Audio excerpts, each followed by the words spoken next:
So there was something in me without me realizing that I was, searching for. And I do believe now, with my mom's death, that was the beginning of my spiritual journey, truly coming to know my inner self.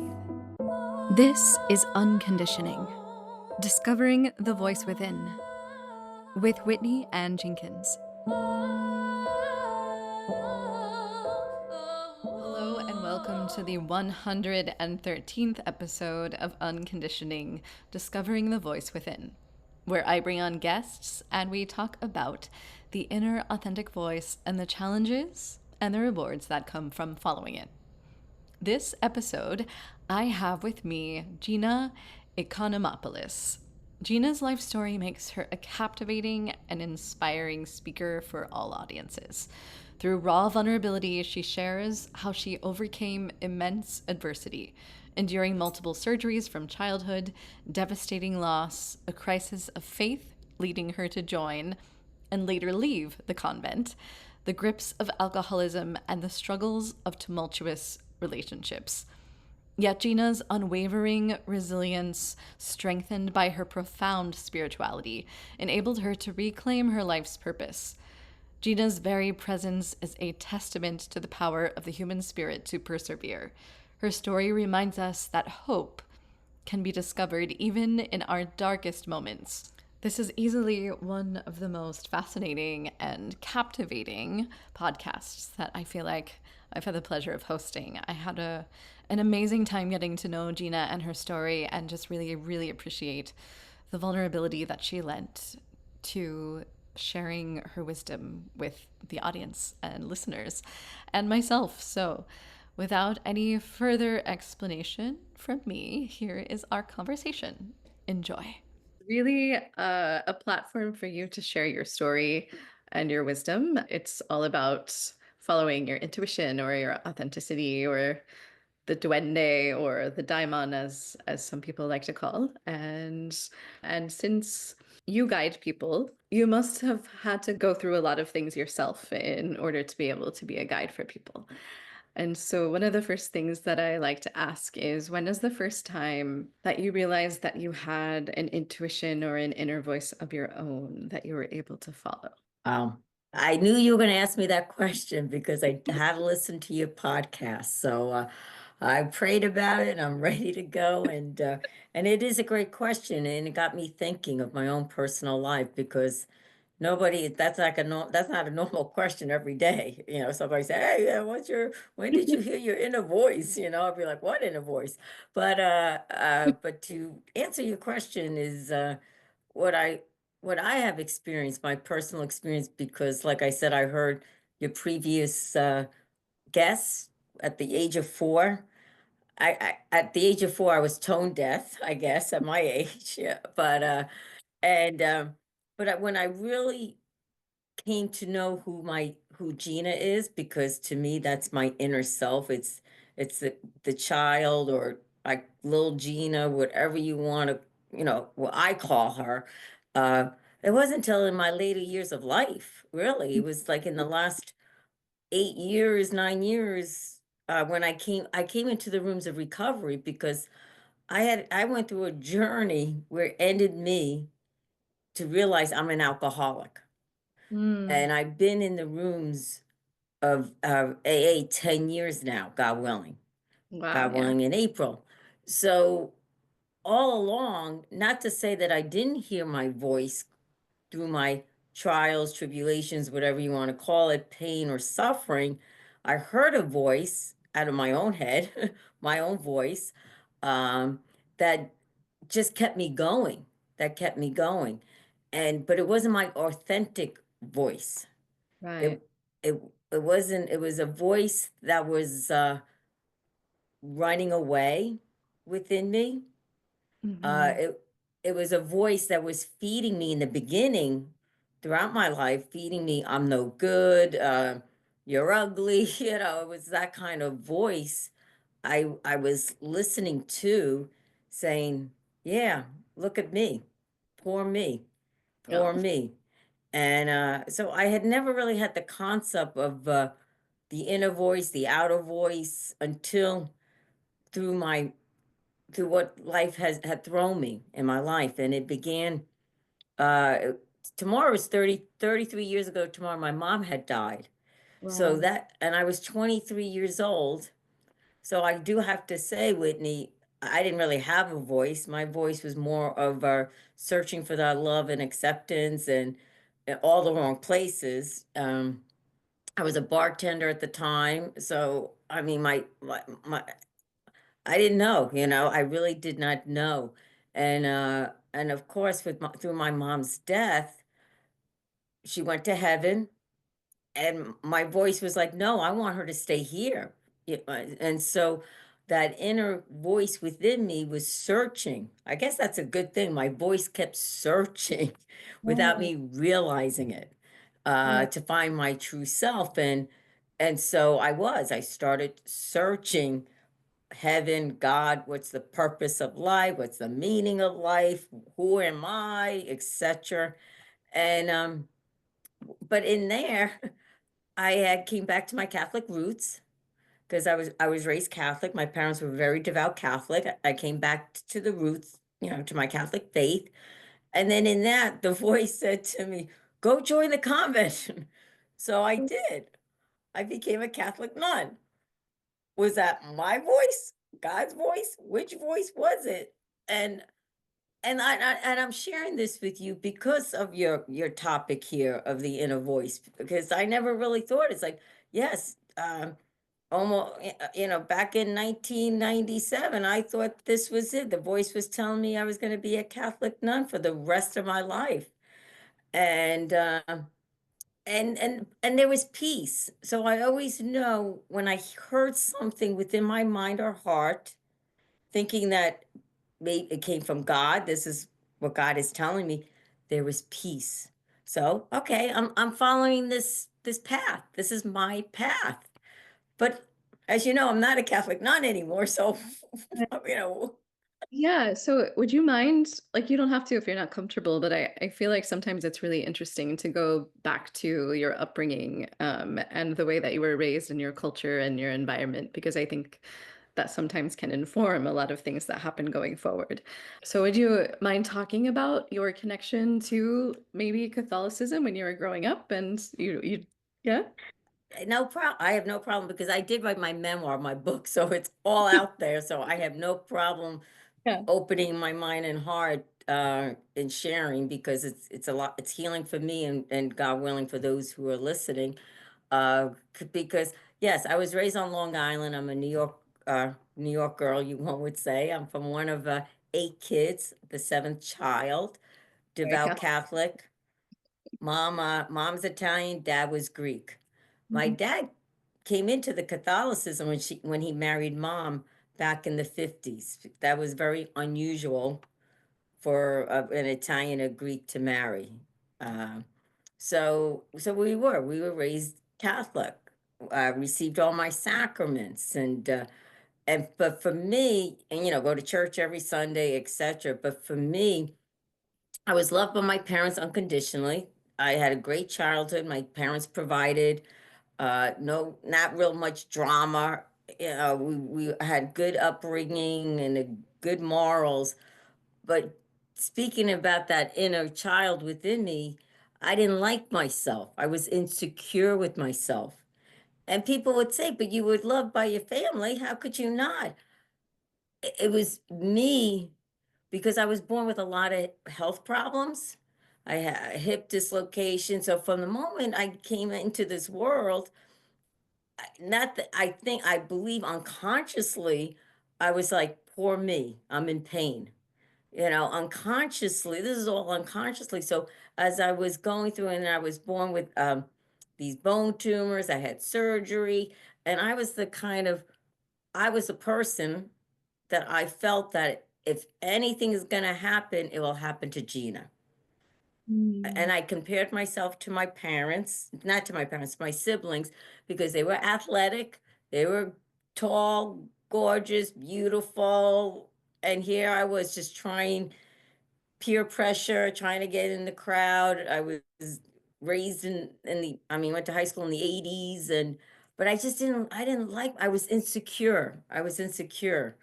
And everyone loved me because I kept everything in. I just kept smiling. Yeah. Yes, yes, yes, yes, yes. I'm okay. I'm okay. No, it doesn't hurt, like, but yet it did hurt. Like I didn't realize I could say, yes, I am angry. I fell off my bike and I broke my leg and I was out of commission for 6 months as a 12-year-old. It's like, oh no, I can handle it. Give it to Gina. She'll take it. It was So something that felt like you couldn't ask for what you needed at the time. exactly. Yeah. Exactly. But yet, my parents were always there for me and every time, everything that anything happened. And my mother would say, "Oh, poor Gina," in a loving way, because she knew, like, if I was in a car accident, like car accident, it would be Gina that got hurt, and everyone will walk away.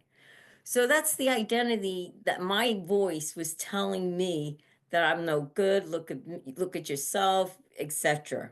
So I carried that with me, believe it or not. Yeah, and and even in college, I went to college. My father was so gracious to send us all the way to college to pay for our education and everything and experience life. So, but yet when I got into the college life, that's where I really picked up the drinking and the drug, all those other. I mean, yes, I graduated. Yes, I got a degree, but yet I was still searching. I was still searching within.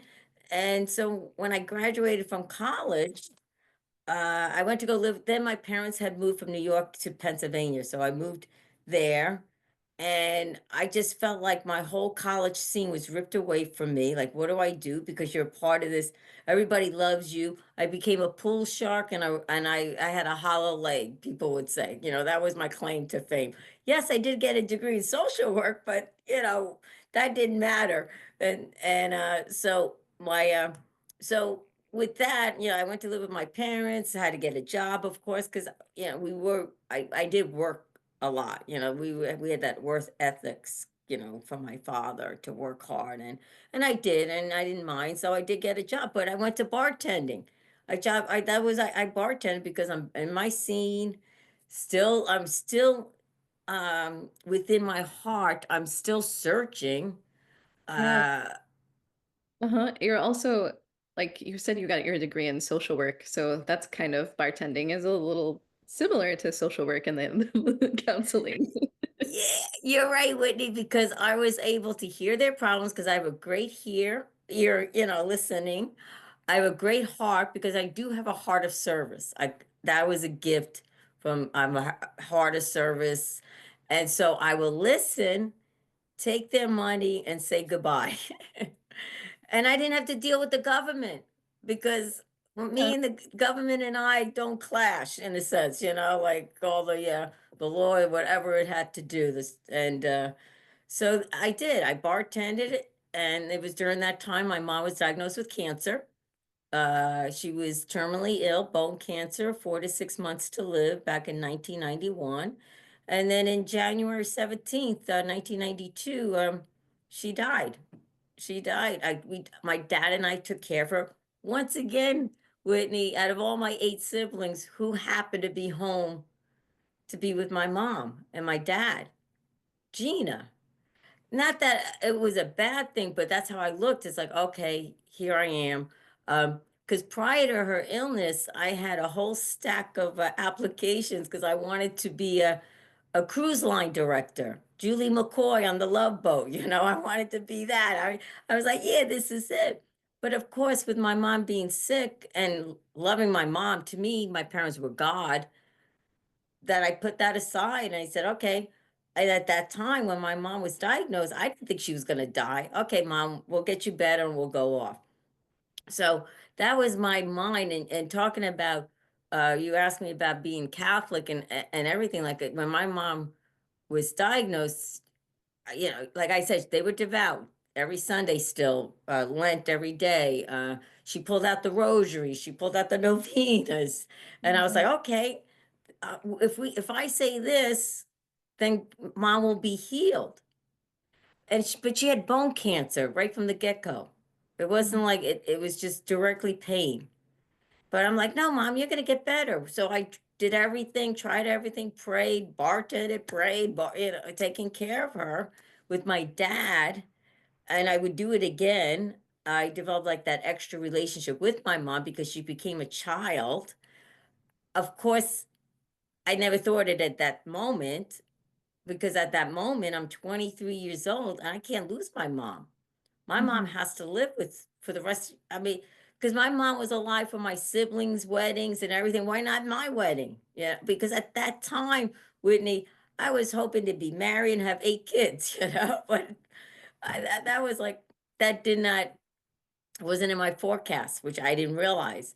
So, so, so when my mom died, at her funeral, everyone would say, your mom's with God, she's in heaven, she's with God.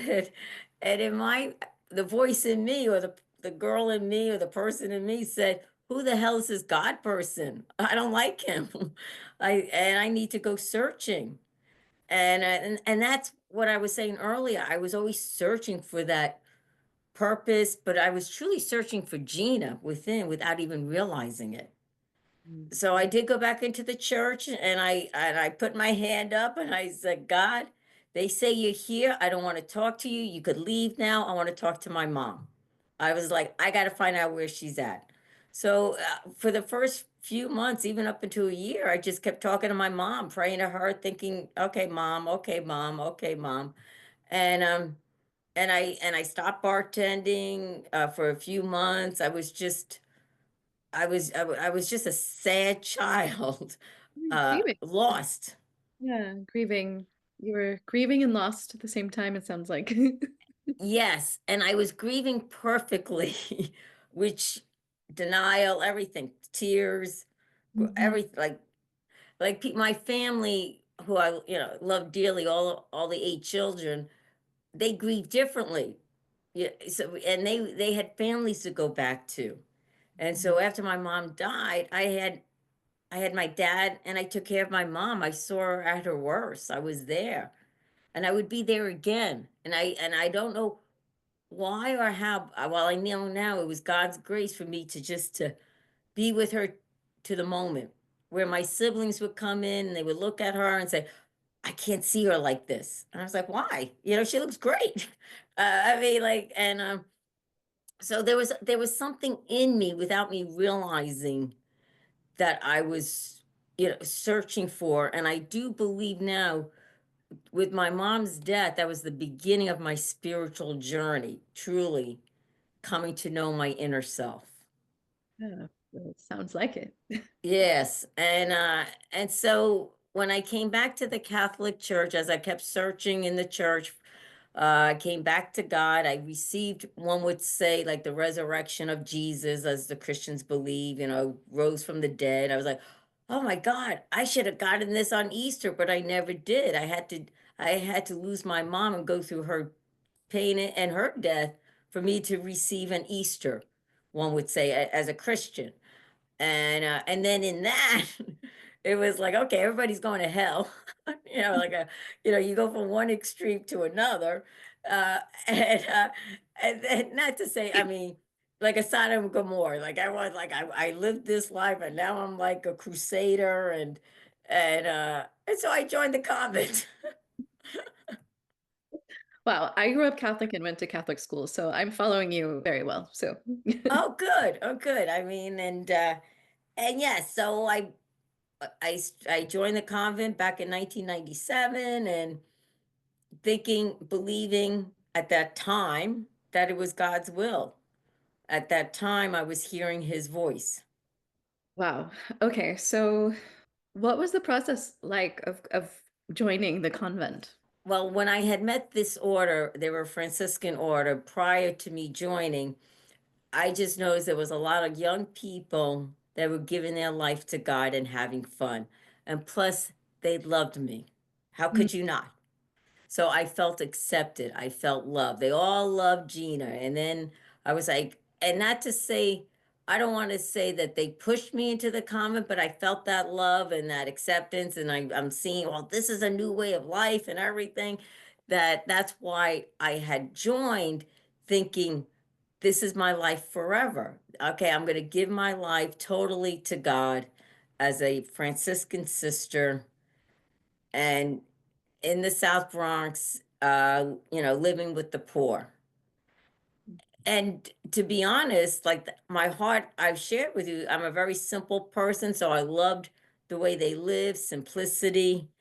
Right. Um, but then yet, as time was going on, as I'm living this life, which you go through posthumously, novitiate, I mean, it takes at least 6 to 7 years before you make your final vows. Wow. Wow. Like that you consecrate, you give your whole life, your whole world to God, to the church, and to the community. Uh, And Yeah, and what did it mean to you to give your life to God at that time in your life? well, the day of my final vows, there was such peace and joy. I was like in heaven. It was like, wow, I'm giving my life to God. I'm marrying God. I'm giving my life to the poor, to the people I serve, because that's what we did. They loved me and I loved them, helping them, whether it's spiritual, material. I mean, we were working, not only with the poor consists with the youth, the elderly, the dying, the gang members. Like I befriended a blood, I mean, helping him out and everything like that. And that was like a joy. It was like, wow. And so when I made, but ironically, when I made those final vows, there were times prior, like years before that, I mean, I was struggling. I was battling, saying, do I really belong here? Do I Mhm. really belong here? Talking about the inner voice, I was trying to discern, God, do you want me here?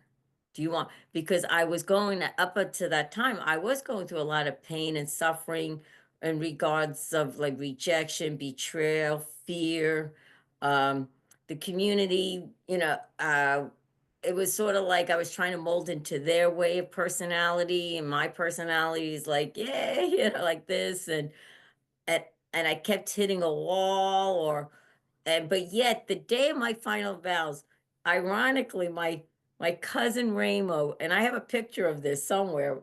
He was holding my hand. He goes, "Are you sure you want to make final vows with this dysfunctional community?" Because he knew it was dysfunctional with things were going on. He knew, and I said, "Yeah, sure. This is what God wants." Maybe if I listened to his voice, I wouldn't have suffered more after that, but that's all right. It was meant to be. So, what was your support system like, as far as like your group of friends or people that you associated with before you went into the convent, and like how did that dynamic change for you? Well, with my family, being a sister in the convent, we were kind of cut off from the world, cut off from our families, and cut off from our friends. I would see, yes, I would, like the first year or 2 years, you couldn't talk to the family. So I got immune not to be among my family and friends. Now, my father, being alive at the time, very supportive. Some of my family members thought I was going into a cult. My cousin, who I was sharing with, like, he saw what was going on, but yet, he just supported me and he's like, are you sure you know what you're doing? Are you sure you know what you're doing? And I'm like, yeah, this is because I had that peace in my Mm, heart and I felt the peace around me. So when you have that peace, how could you go against it? I mean, it's like, okay, like it was like I was in heaven. I was like lifted up. I'm like, wow. yeah, it's almost like you had that peace for you to actually hear your inner guide and voice. Yeah. Yeah, and so when I made those final vows back in 2003, this was it, this is final. And then afterwards, as they say, I like it's in the scripture when Jesus goes up to Mount Tabor, he has that peaceful experience. And then he goes down the hill and he hits the crucifixion, the pain and the suffering, right? Yep. That piece didn't last long, Whitney, after on my day of final vows, and maybe a year later, it was like, I experienced a lot of pain and suffering, like I went down, like I was going to Calvary. And and my inner voice at the time, I couldn't hear it. It was just pain. Pain, rejection, insecurity, you name it. How is the pain stemming from? The pain, it was just what my experience was of being a sister, because all this time when I made final vows, the voice within me was at peace, but then yet I had my superior and my spiritual director saying, no, you belong here. You belong here. This is where you're supposed to be. So that was their voice from God, because as in your vocation as a sister, you're obedient to God's word, who's through your superiors. So I'm like, okay, I do belong. This is it. And but then yet it was clashing, like my personality. I my just as from my experience, being with women, jealousy comes up, envy comes up. I was like outgoing, and then so I kind of got cursed for my personality, so to speak. Um, to be honest, I was emotionally abused in my years, in those last years of my religious life. That there was a point about a few years after I made final vows, and everybody loves me, Whitney. I'm on TV, I'm on radio stations. Here I was, a bartender, a pool shark, becoming a nun. Yeah, I was like, people I went around the world to share and speak because they all love, and I loved it. Yeah, they loved me. And I believe the community, like the hierarchy, didn't like that. Whatever reason. I mean, I don't know. But yet, in my about few years after, they approached me, the ones who said, you belong here. They approached me. They said, "Oh, we need a break from you now. You need to go away and to see if this is your vocation or not, if this is your calling or not." And I'm like thinking, I've been with you for almost now 9 years, did everything, made final vows, and now you're thinking that there's something wrong with me. So I did go away. I went to a place, a therapeutical place for religious life, priests, religious orders, to see if you're crazy and to see if you're a good fit for the community. So once again, now but yet by the time I went out to Michigan for this therapeutical place. Okay. I have so many questions for you. Okay, I mean, go ahead.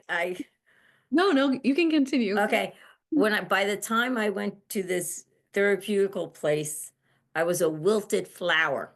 I did not smile because prior to going to this place, um, I went through a lot more pain, suffering, rejection. I was exiled. I couldn't go to the convent. The day they said that we need a break from you, that was it. They sent me away. And even before they sent me away, they didn't want me to influence the other sisters. So, So this so I, therapeutic place that they sent you to, was that like, was that like owned by the church as well?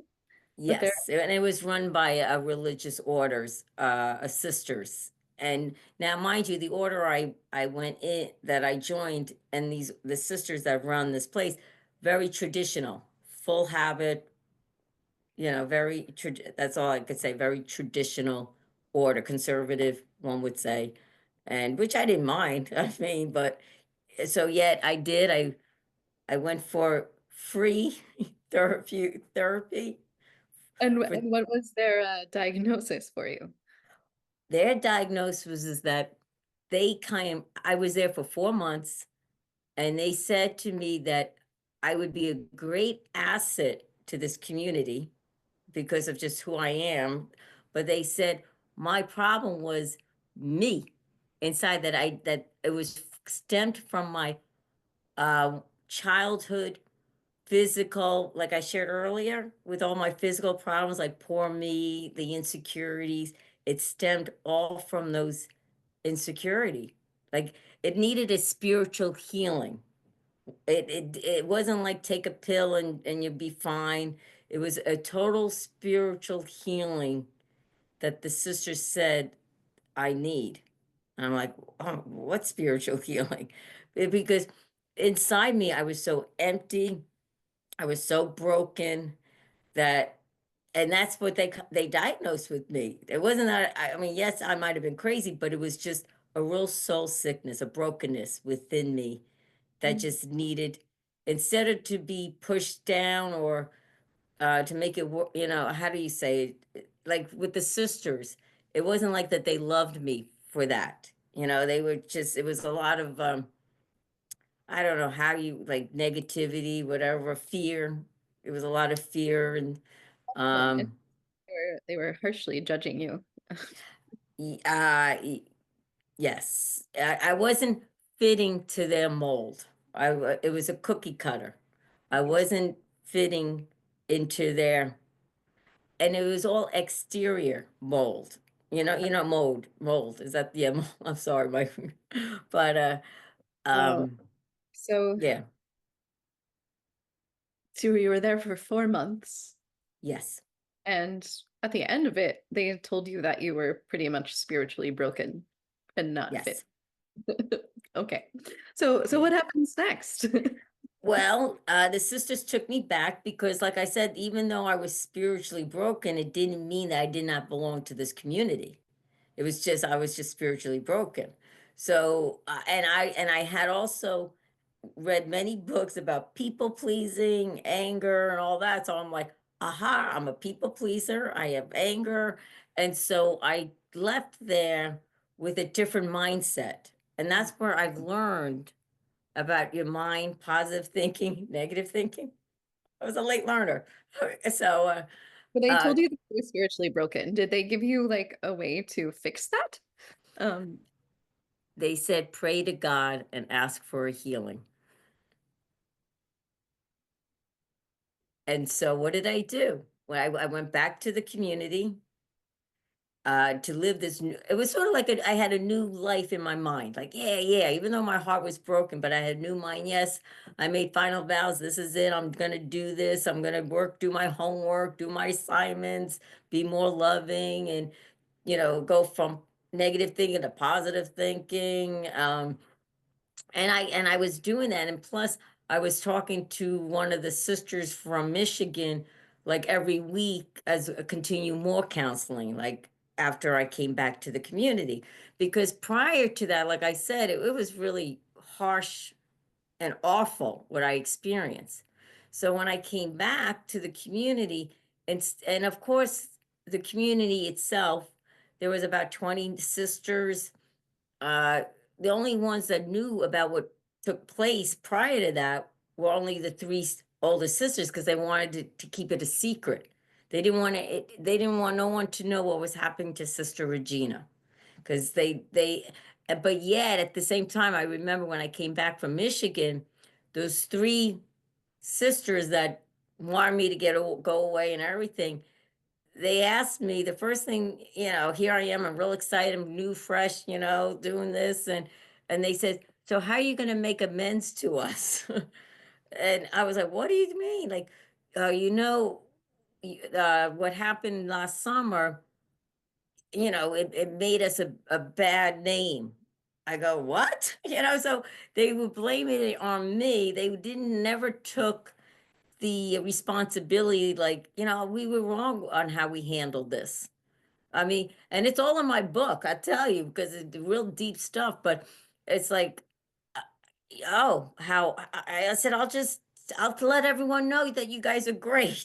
I don't know what to do. So anyhow, really, going forward there, I prayed for that spiritual healing. God, give me a spiritual healing. And then my the sisters we have the brothers too. It's a male and female order. It's a Franciscan order. Anyhow, one of the friars I was talking to, and I was sharing briefly what took place, which we really couldn't talk. We weren't supposed to talk, but I was talking to a friend of mine who was a friar, and he was sharing his experience briefly. And he says, you know what, sister, you should go out to Nebraska to this other community and go for a silent retreat and you'll find your healing. Oh, yes, I want it. I don't want to be broken. At this point, I'm on the other side within me. Like, I want to be healed. I want to love myself. I want all this. And so I did ask my superior if I could go for a month in Nebraska. And of course, they would do anything for me at this time because they're trying to look good and everything. And I do believe they want me part of the community too. So they're like, yeah, go for a month. And I did. And when I went on this spiritual retreat, all I had to do is bring my Bible and a notebook, and that was it. I couldn't bring anything else. And it was all about writing, journaling of scriptures. I was silenced, so I didn't talk. I did have a sister from that community that would come and direct me, talking about in a voice. She was directing me in my voice, in myself, as she was hearing what I was saying. So, in other words, she would give me a scripture to say, "Be still and know that I'm God." Write about it, journal it, ask what is God telling you about this. Mm. And so she would give me scriptures like that. 24 hours would go by.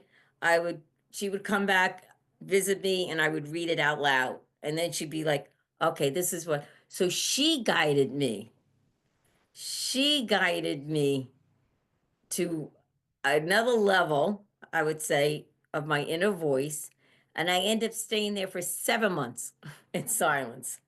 And that certainly was not, I mean, if you asked me to be 2 days in silence today, I wouldn't be able to do it.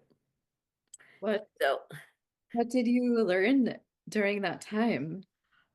well, during that time, I came to a place in my heart that I broke through that little child within me. I came to see that little child. The I was journaling um in a way where God brought me to as being a little infant of that pain and that suffering I experienced when I was born with a hip dislocation. Being in the womb of my mom, that's how deep it went. And in there, I received such a grace to pass over it or to receive that love and to break it and to feel that light and that life at the time. So when I came out of that in 7 months, I was like, yeah, there was no more, there was no more to do within. Like I felt a level hearing my voice of saying, wow, I could go forward, I could go back into my community, I could be the best sister, I could share with them what happened to me because it was a great gift. So I go back to the community and I only had one opportunity to share my experience with them at the round table. And that was it. I couldn't talk about it again. And I couldn't really share about it again. So once again, now, Whitney, I'm really experienced that peace. And I came back like in March. So from March to August, I'm still having that peace. I'm still journaling, like hearing God's voice and everything, like, yeah, yeah, yeah. And yeah, and everything what God says is like, I love you. I love you. I'm like, oh yeah, yeah. Well, at the same time, the sisters didn't receive it, didn't want it, didn't embrace it, didn't embrace me. So that it caused like I that peace was leaving in the months ahead.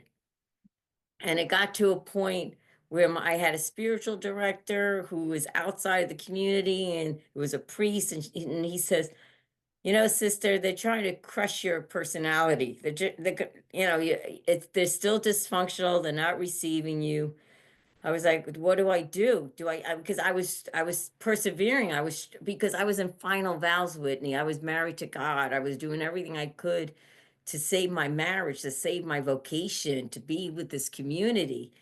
And then in August, the sister came, we had a meeting and I was hoping that she would be more receptive, embracing me, or but in this meeting, she said, you don't belong here anymore. So, so I was like, what?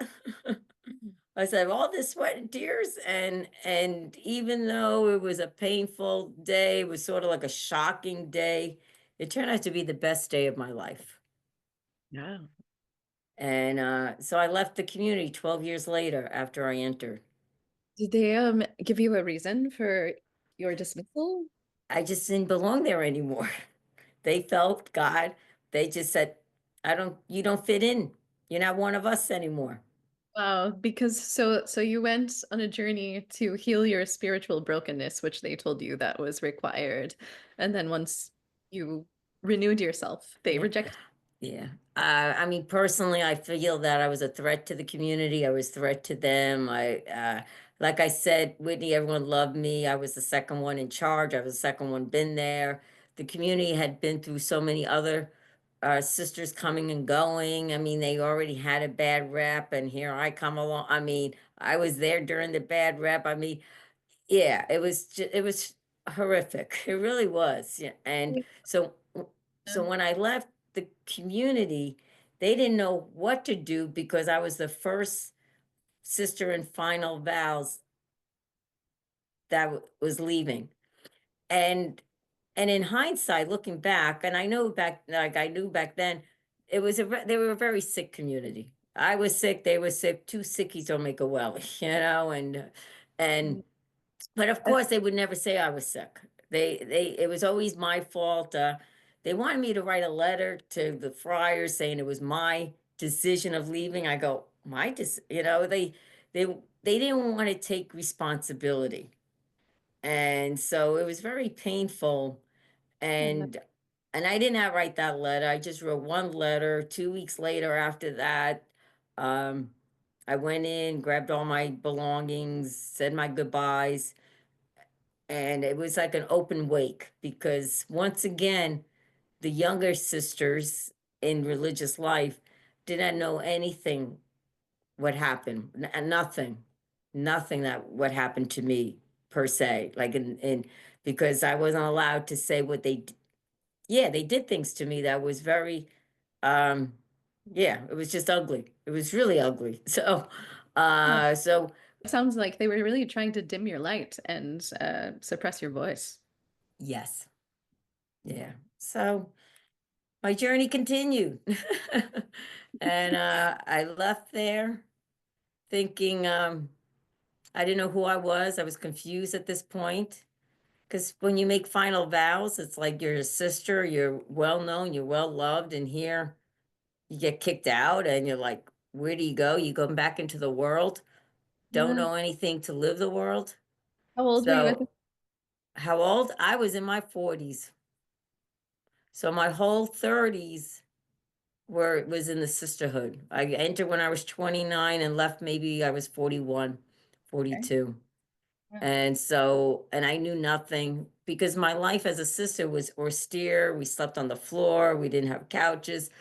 I didn't have a phone, didn't have computers, TV, you name it. It was all authentic simplicity, which I didn't mind. I don't mind, but yet it was very different coming into the world. So I ended up, I befriended a lady who ran a home for men and women with disabilities here in New Jersey.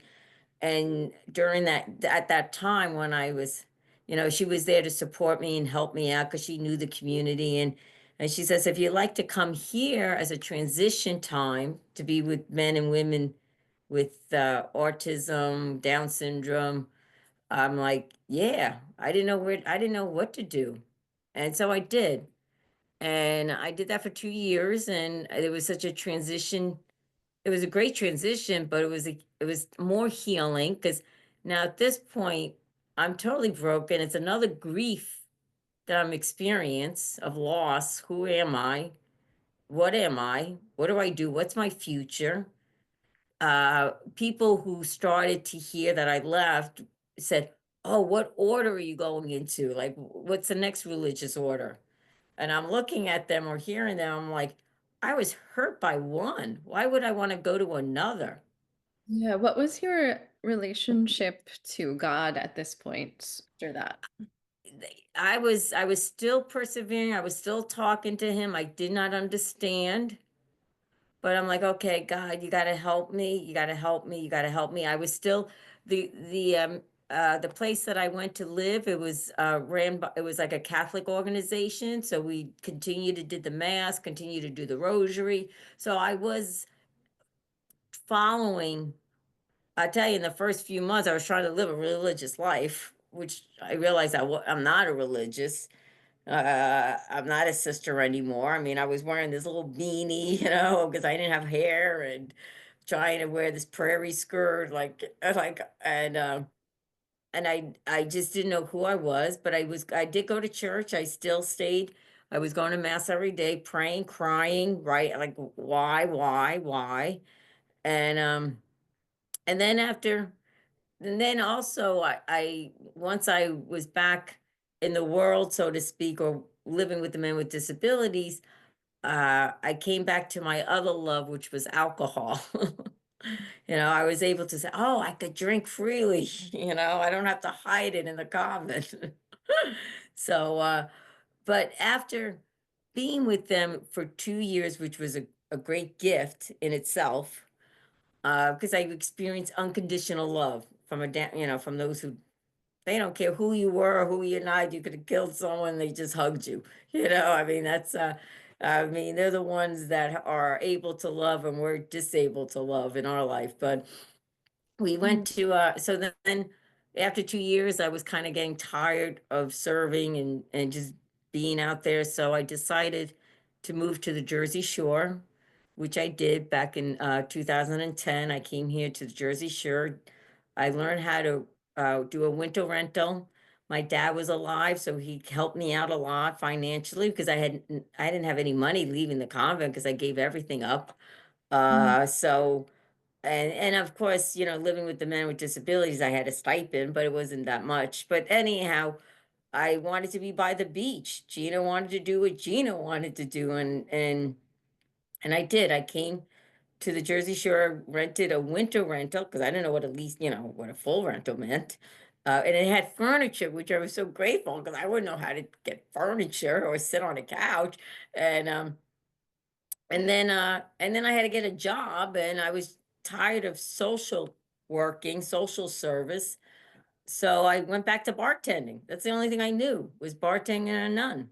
Two things, both in the social. So I did. I went back to bartending, trying to come in, acclimate to the world, to life, of all those responsibilities, bills, Yeah. things like that. So I did. I found a job bartending and thinking this was it, but of course it wasn't it. And my journey continues. It continued. As I was bartending, maybe the first month, not even, I met a gentleman walked in, his name was Danny, and I was like, oh my God, somebody likes me. uh, at this point, I didn't have any relationships with any guys afterwards, after the convent. If anything, Whitney, if I had met, you know, someone at a bar or maybe on the train or somewhere, I always like to talk. And I would Oh, tell them my whole story, and I would give them money, my phone number, and I'm thinking, yeah, they're gonna call me to go out on a date. Nobody called. Once you tell them you're a nun or a sister, yeah, nobody calls. Um, so when I met Danny, I did not tell him I was a nun. I said I was a social worker. Like, okay. yeah, I was a social worker in the South Bronx. And then he came to find out I was a nun. It didn't scare him. And then I come to find out that he was an alcoholic. He was drinking at the time. And uh, and it didn't scare me because if it didn't scare him as a nun, it didn't scare me. But yet I was very unfamiliar with this territory of alcoholism and alcoholics. I always thought an alcoholic was someone under the bridge. That was my thought in a with a brown paper bag. Yeah, and but yet I've had a lot to learn. And Mhm. so we dated, and at the time, him being when he was an alcoholic, I said, you need to be sober, not drink, not drink. And that was sort of like another, experience of my life that it was, my true self wasn't with me. I still was searching for that inner true self. But yet, we loved each other beyond the disease of alcoholism. And he did find sobriety, and we were so excited. And I was like, yeah, this is it. This is it. And thank you, God. And he found it out in Arizona. So he came back to Jersey to get his truck. Let's go cross country, bring all the stuff. I was gonna come later, a few months later. We were gonna get married, everything. I said, I'll go wherever you go to support your sobriety, even if it's Timbuktu. And his mother went for the ride, and I said goodbye to him, put the rosary in the truck. This is great. This is my new life. No more is it, like everything. I'm being healed. And the next morning after they started driving, I get that dreaded phone call saying they were in a car accident, and his mother had died and burned up, and Danny burned up, but he survived. So that, talking about that inner voice inside me, was that inner child saying, why me? Why me again? How can this happen? Now I'm in my mid 40s, 46, whatever. But don't I get a break? uh, so when that happened, of course, I uprooted from Jersey, went to Indianapolis to be with him. We got connected with AA, and Al-Anon, the rooms of Al-Anon and AA. People came out to support us, felt love. They helped us. He was burnt on half of his side, but yet he had to go for treatment on his burns. And so we decided to move to Indianapolis, where we had the support of the AA group, Al-Anon, and the hospital. Okay, this is it, Danny. This is great. And I still didn't have an idea of alcoholism. And sure enough, a month after we moved into our apartment there, he picked up and he started drinking again. And I was like, how can this be? How can this be? You just saw your mom die, because he was actually alert during the whole accident. He wasn't unconscious at all. So, and at that, like I said, Whitney, I didn't have the concept what an alcoholic is. And so he was in so much pain, emotional. And I learned later on in hindsight that with alcoholism, you run away from that pain by drinking and can't stop and everything like that. And so when he started drinking again, my inner voice kicked him out. Like I can't, like, and I was confused. That peace and everything that I gotten from the sisters way back, when I was found my inner truth, was covered again. And I kicked him out. Um, he found his own place, and then about 5 months later, about in March later, I found him dead. He had died from this disease. He fell, bumped his head, and died while he was, I want to say, detoxing. I don't know, because those last few days I was not talking to him. I was manipulating. I was bribing. I was very angry and everything. And so when I found him dead, and he was dead for a few days, now, Whitney, the question you could ask me is like, what was my relationship with God? And I'll tell you, at that point, I hated him. At that point, I didn't want nothing to do with him. I was so tired, frustrated with my own life. Like, Right.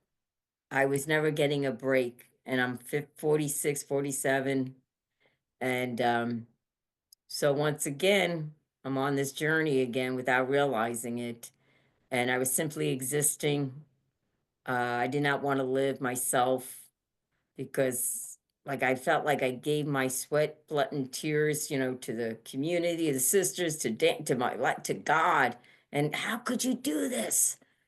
And So then after that, I went to go visit my sister who lives upstate New York, and once again I started journaling again, journal, and I wrote about 180 pages of my feelings and thoughts of Danny. And then all of a sudden, I wrote all the thoughts and feelings and anger I had for the sisters in my community, and all my experiences that I never told anyone, and all this and everything. And oh God, there was so much in my life that I'm just sharing with you. You know, I could share a lot more, but it's just, you know, like this and this. And and so with those 180 pages, I put it aside, and people said, "Oh, you should write a story," because I'm like, "No, I can't. I'm full of anger, full of resentment, and I don't know who I was."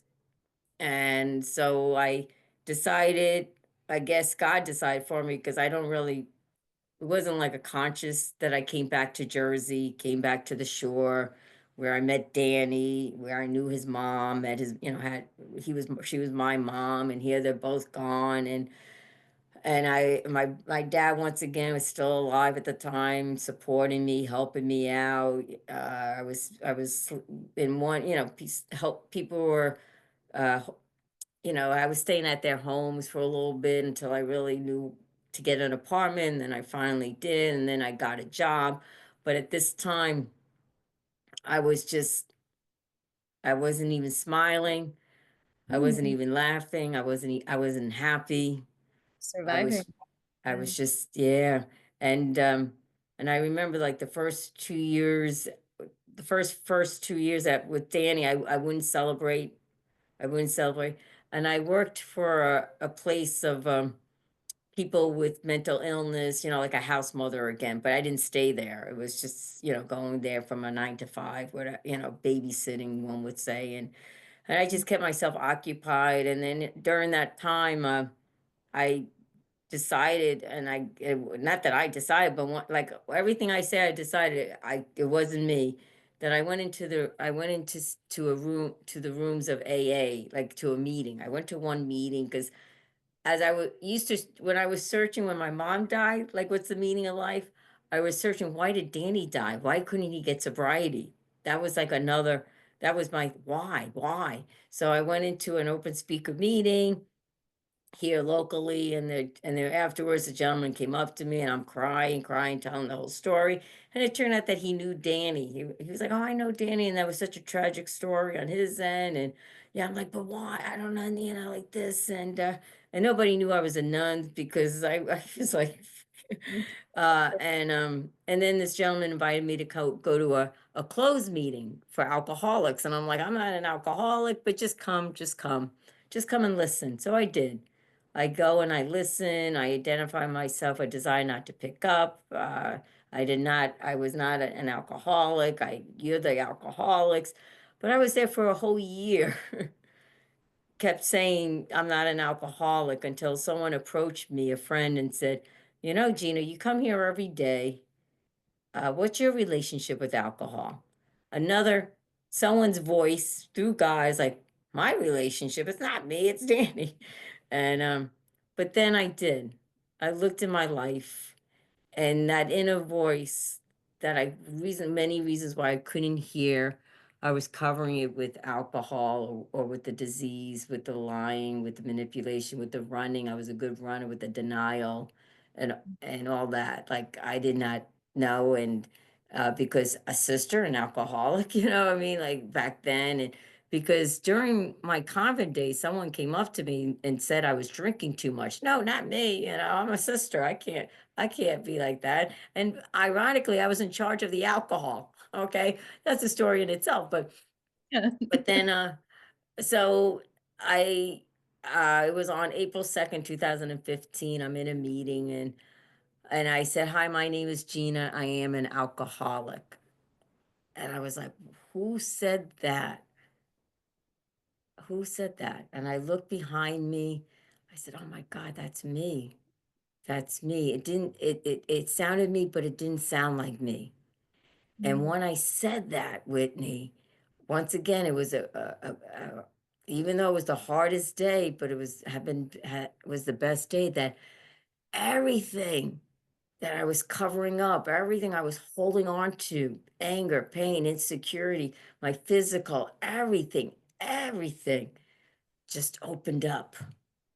And when a cut opens up, what is it? It's red and it's painful more. And I'm like, oh my God, this is painful. I'm going to go get a drink to cover it up. No, I can't. I said I was an alcoholic. I'm confused. And so I gave it a shot. I did not go pick it up, and then I've also learned, with all whatever I carried, I went to a self-pity couch, it's like, no, I gotta face it. I gotta Mm. face it. And it didn't happen overnight. It was one day at a time that I put 2 feet into this program of AA. And that's where I found my inner voice, my authentic voice. Not right away, by working a recovery program, going through the steps, looking in hindsight, looking at my life, reconciling my life, forgiveness. Ooh, I had to forgive a lot, first with myself and with God and with the community, with everything that happened to me. Because to be honest with you, I blame God for everything, even as I was born. And and when I came into the rooms of AA, when I first in the beginning, I hated God, and I had no problem saying that. And then when they found out I was a nun, I was like, yeah, I hate God. I'm divorced to him. I'm not talking to him right now. He's on the couch. Like any divorced people, they go through. Not that I didn't believe in him, I just hated him for everything. Mhm. But yet, when that Band-Aid was ripped open, when I said I was an alcoholic, I practicing the program. It wasn't easy, crying all the time, but yet just kept going to meetings, reaching out to a sponsor, to friends that's like-minded, and working the steps and going through the program itself. Working once again. I'm like, I've been through this as a nun, but it was being now I'm able today because I know who I am, Whitney. I am a sober woman of faith. I am a child of God. I'm Gina. I am Gina that I finally, oh, hallelujah, finally came.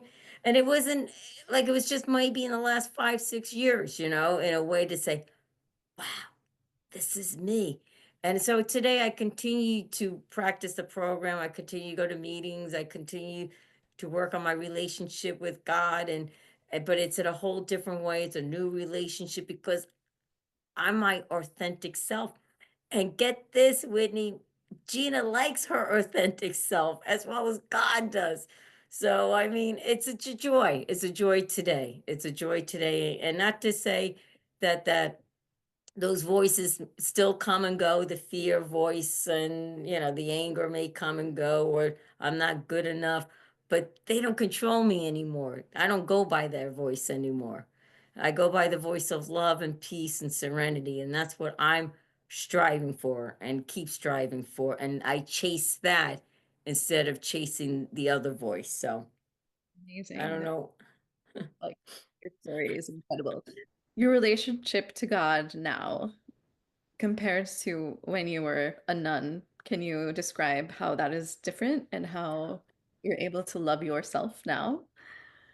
Oh, yes, I can. It is totally different because I'm in a spiritual communion with God. When I was a nun, I had the taste of spirituality, but it was more a religiosity, religious. It was more of a religious aspect. It wasn't a heart to heart.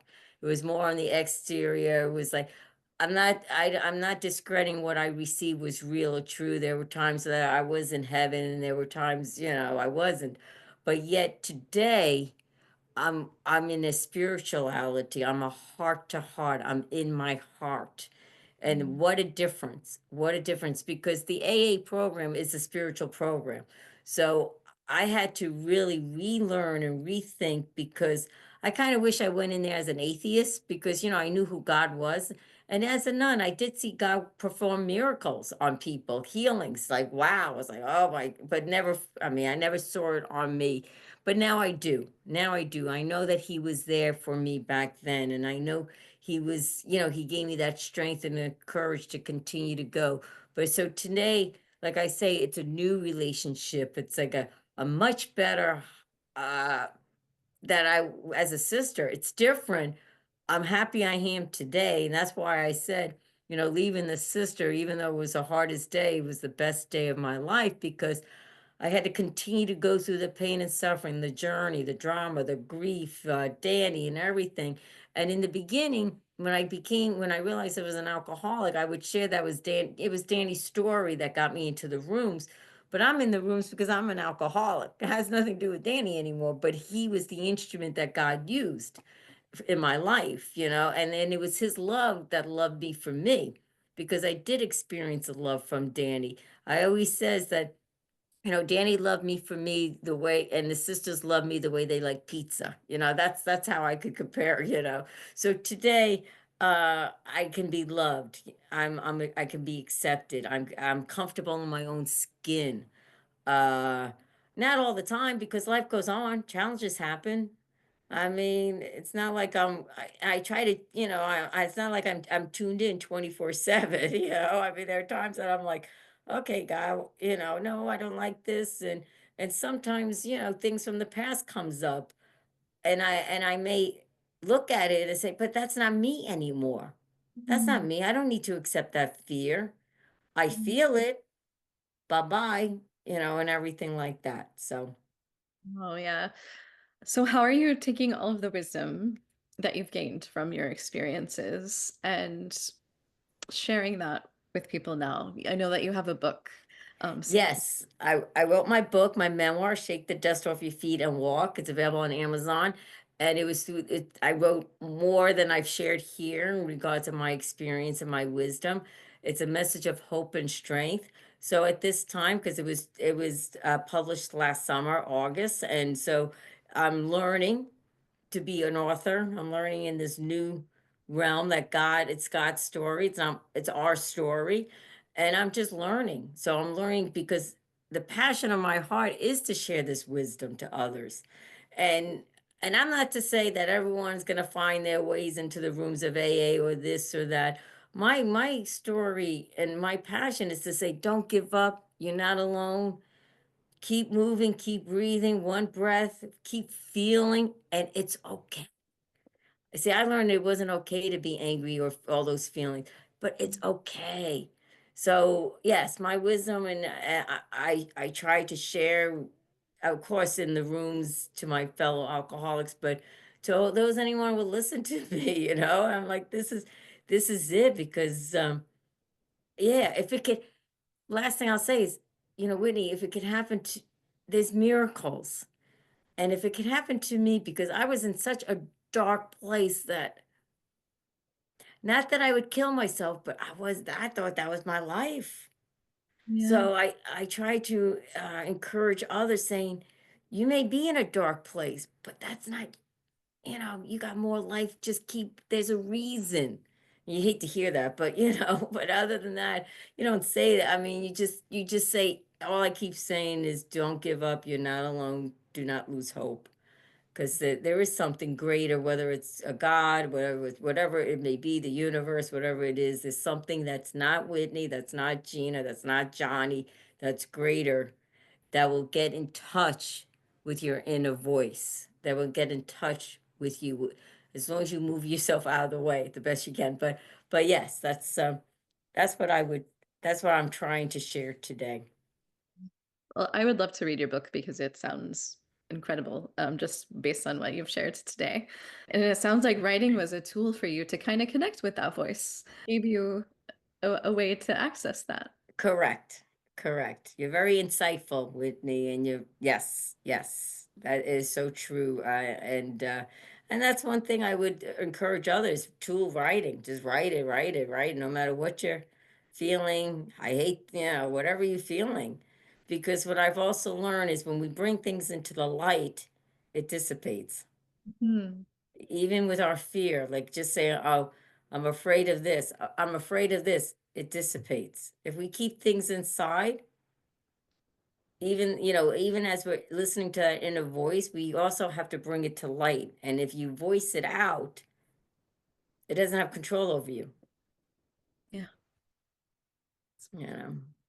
I have one last question that I asked to sort of wrap up the conversation. Okay. And that is, if your inner voice had a billboard, what would it say to the world? Look at me, I am found. Mm, I love that. That Yeah. just came to me. It's that voice that spoke out in the AA meeting. Yeah, just like, look at me, I am found, I am loved, beautiful. Like it probably would have like all these things where I never thought I was. Well, thank you so much for sharing your story and your vulnerability and your wisdom. I've really enjoyed this a lot. Me too, Whitney. I always enjoy. Thank you so much for allowing me, and for all you to all you listeners. Thank you for listening, and God's peace and blessings. And just don't give up. There are Mhm. miracles within us, in that inner voice within us that is coming out. Great. And I'll add the links to your book into the show notes so people can access that quickly and find you. So Oh, I appreciate that. Thank you. Thank you so much for joining me this week. If you're listening and you like what you hear, please consider subscribing and rating this podcast, as it really helps get this podcast out to other people who might be interested in hearing it but don't know about it yet. And also, if you'd like to contact me or reach me, you can reach me at unconditioningpodcast@gmail.com or unconditioningpodcast on Instagram. Thank you so much. And until next time, stay tuned in to you.